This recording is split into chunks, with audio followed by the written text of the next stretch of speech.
वरळीमध्ये महापालिका हिरवळीचं क्षेत्र हे वाढवणार आहे। कोस्टल रोड लगत 70 हेक्टर खुल्या जागेवरती हरित विकासाचा आराखडा करण्यात आलेला आहे। रिलायन्स इन्फ्रास्ट्रक्चर लिमिटेड मार्फत हरित विकास आराखडा हा राबवला जाणार आहे। तर अंतिम आराखडा महापालिकेला सादर करण्यात आलेला आहे आणि मंजुरीची प्रतीक्षा सध्या आहे। मंजुरीनंतर संपूर्ण प्रकल्प हा 3 वर्षांमध्ये पूर्ण केला जाणार आहे। रिलायन्स इन्फ्रा CSR फंडामधून 30 वर्ष देखभाल देखील करण्यात येणार आहे। तर हा प्रस्तावित आराखडा नेमका कसा आहे ग्राफिक्सच्या माध्यमातून जाणून घेऊयात। अमरसन्स गार्डन इंटरचेंज जवळ खुला रंगमंच, त्याबरोबरच पाम वृक्षांनी सजवलेली निसर्ग वाट,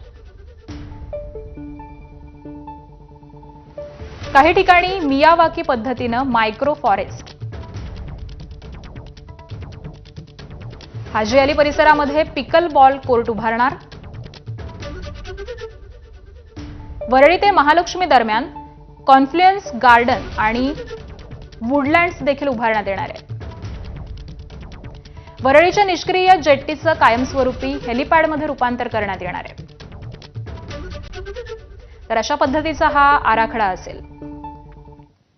पुढची बातमी पाहूयात। भंडारा शहरामध्ये कोट्यवधी रुपये खर्चून भूमिगत गटर लाईनचं काम सुरू आहे।